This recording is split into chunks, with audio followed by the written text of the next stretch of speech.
जिंदगी एक सफर है जिसकी शुरुआत एक लौते कदम से होती है और बढ़ते बढ़ते हजारों मील तय कर लेती है, कभी उतार और कभी चढ़ाव और लाजमी की ओर। वैसे तो हमें शुक्रगुजार होना चाहिए कि हम वुसअत वक्त में उफुकी कर सकते हैं और इस अजीम सफर की आजमाइशें करते हुए हम में से बहुत लोग इसका लुत्फ नहीं उठा पा रहे हैं क्योंकि हम मसलों में उलझे हुए हैं और जो हम असल में करना चाहते हैं उसे आगे के लिए छोड़ देते हैं। अक्सर इसके बाबत बहुत देर हो जाती है।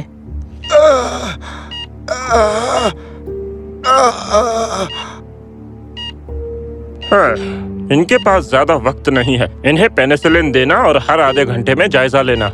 जी डॉक्टर। सलाम रिचर्ड। रिचर्ड, अपनी आंखें खोलो। हाँ? तुम्हें मैं जानता हूँ। मैंने तुम्हें पहले भी देखा हुआ है।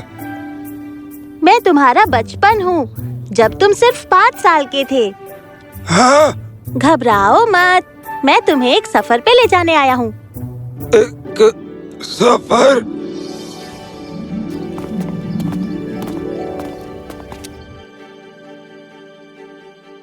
रिचर्ड की आंखें सदमे से बड़ी हो गईं। उनमें से आंसू बहने लगे। ये तो मेरी अम्मी है। वो तो कितनी जवान लग रही हैं। मैं भूल गया था वो कितनी खूबसूरत थी। और वो तो मैं हूँ। अचानक दरवाजे पर एक दस्तक हुई। मैं आ रही हूँ। ये जागीरदार था। मैं यहाँ किराया लेने आया हूँ। अब 3 महीने हो चुके हैं। मुझे कुछ और महीनों की मोहलत दे दीजिए। नहीं, मुझे मेरा किराया दो वरना घर से दफा हो जाओ। ये कोई गरीब खाना नहीं है। मेरी आपसे गुजारिश है, बस कुछ दिन और दीजिए, मैं इंतजाम कर लूंगी। नहीं, नहीं मतलब नहीं। दफा हो जाओ अभी। पर मैं अपने बच्चे को लेकर कहाँ जाऊंगी? मुझे परवाह नहीं, निकल जाओ। अम्मी, आपने मेरी परवरिश के लिए क्या कुछ नहीं किया। इतना कुछ सहा है आपने। मैं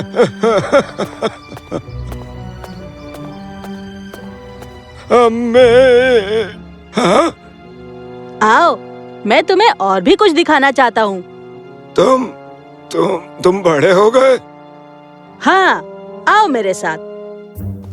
रिचर्ड ने खुद को एक बगीचे में पाया। मैं इस जगह से वाकिफ हूँ। रुको, ये तो मैं वहाँ बास्केटबॉल खेल रहा हूँ। वाह, जरा मुझे देखो, इतना जवान, इतना जोशीला, जिंदगी से पुरजोश। रिचर्ड वहाँ खड़ा खड़ा खुद को देख रहा था। एक 9 साल का लड़का जो बार बार बॉल को छल्ले में डालने में नाकामयाब हो रहा था। इसे ऐसे करते हैं।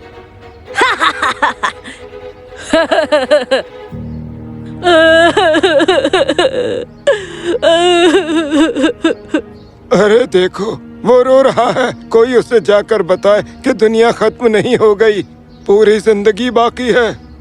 पर मुझे इस बात का गम है कि मैंने बास्केटबॉल को भुला दिया। आओ, मैं तुम्हें और भी कुछ दिखाता हूँ। क्या? अरे वाह, मेरा कॉलेज, और वो मैं हूँ अपने दोस्तों के साथ। लग रहा है कि जैसे अरसा हो गया है और मानो जैसे कल ही की बात हो।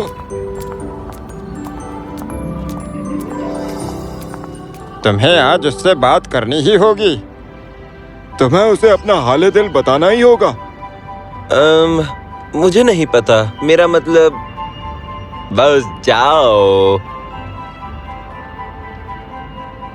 वो तो डेबी है। या अल्लाह, मैं तो भूल ही गया था। रिचर्ड खुद को 18 साल की उम्र में डेबी को तजवीज करते हुए देखता है, पर कामयाब नहीं हो पाता है। ओह रिचर्ड, दिल ही टूट गया होगा। मैं उस दर्द के बारे में भूल चुका हूँ, पर यकीनन बेहतर चीजें तुम्हारे इंतजार में हैं। अफसोस मैं डेबी को जाहिर नहीं कर पाया कि मैंने कुछ गलत नहीं किया। उसे मुझे जलील करने का कोई हक नहीं था। हाल दिल ही तो जाहिर किया था। चलो, हमें आगे बढ़ते रहना होगा। ओह, ठीक है।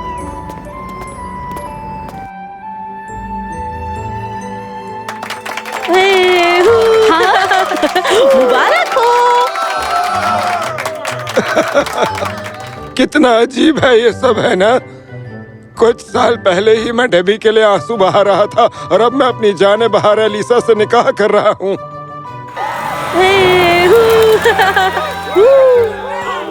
मुझे ये एहसास याद है जैसे हर कमी मुकम्मल हो गई हो। देखो मुझे, हमें कितनी खुशी है। यकीनन। मुझे माफ करना, पर अब ये कभी भी माँ नहीं बन पाएंगी। हाँ? ओ नहीं। माफ करना।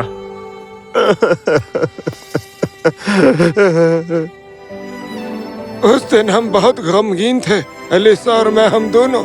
जहाँ एक तरफ एलिसा गम में थी, मेरे एहसासों ने एक अलग रुख ले लिया था। तुम्हें खुद का अच्छे से ख्याल रखना चाहिए था। मैं अब और कुछ भी नहीं सुनना चाहता। मुझे ऐसा सुलूक नहीं करना चाहिए था। जानते हो, मुझे अफसोस था कि हमारी कोई औलाद नहीं थी, पर अब सोचता हूँ कि किसी को गोद ले लिया होता तो कितना अच्छा होता। चलो, आगे बढ़ते हैं। तुम हम सब एक हैं रिचर्ड, अब चलो। रिचर्ड ने खुद को 50 साल की उम्र में एक ओल्ड एज होम के सामने पाया। मुझे माफ करना अम्मी, काश के कोई और रास्ता होता। रहम करो बेटा, मुझे यहाँ नहीं रहना है, मुझे तुम्हारे साथ रहना है। वादा करती हूँ तुम्हें तकलीफ नहीं दूंगी। ऐसी बात नहीं है अम्मी, आप तो जानते ही हैं कि एलिसा और मैं काम में कितने मशरूफ रहते हैं। ये बहुत ही दूभर हो रहा है और आपका ख्याल रखने के लिए भी तो और कोई नहीं है। यहाँ के लोग बहुत अच्छे हैं, वो आपका अच्छे से ख्याल रखेंगे। आप यहाँ खुश रहेंगी। ओ बेटा, तुम्हारे बगैर कैसे खुश रह सकती हूँ, पर अगर तुम यही चाहते हो तो ठीक है। तुम्हारी खुशी में ही तो मेरी खुशी है बेटा। हमेशा से अपना ख्याल रखना।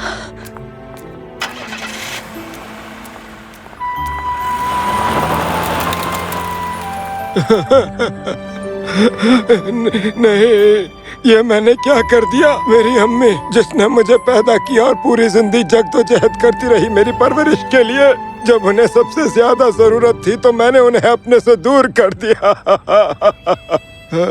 ये मेरी जिंदगी का सबसे अफसोस भरा पल है। मुझे ऐसा नहीं करना चाहिए था। मुझे माफ करना अम्मी, मुझे माफ करना। चलो, हमें एक आखिरी जगह चलना होगा। माफ करना, पर ये अब इस दुनिया में नहीं रही।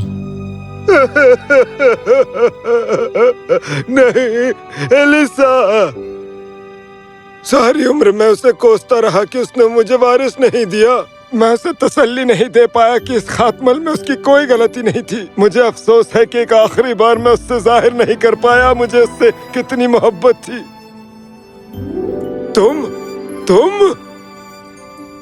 तुम्हें सैर कराते हुए मैं थक गया हूँ रिचर्ड, अब वापस चलो।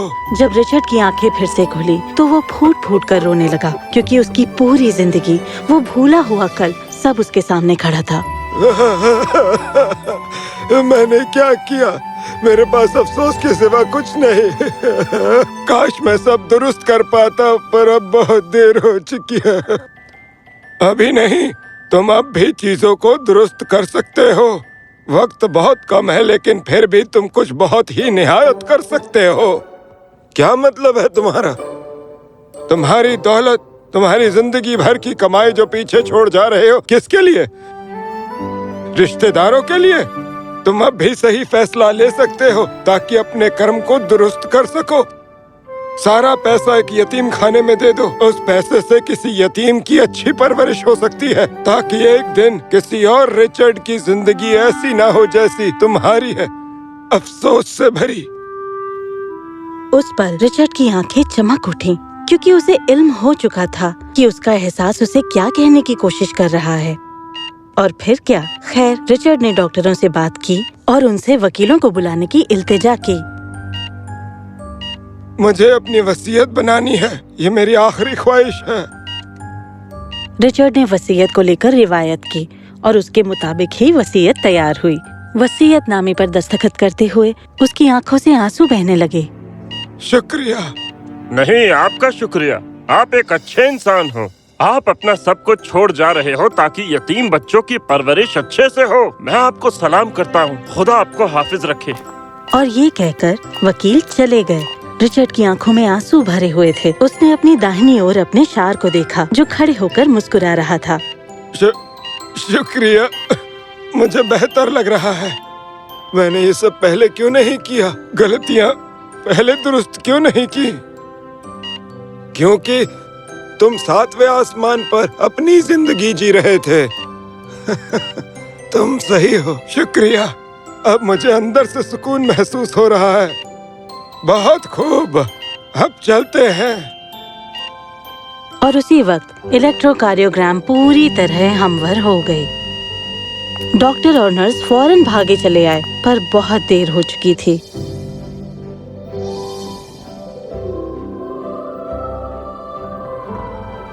रिचर्ड अब अपनी अम्मी और अपनी बीवी के साथ जुड़ चुका था। देखकर ही लगता था सब खुश थे। और फिर वो मुड़े और चलते चले गए। पर ये मत समझना कि उनकी कहानी यहीं पर खत्म होती है, क्योंकि ये शुरुआत है एक दैम सफर की।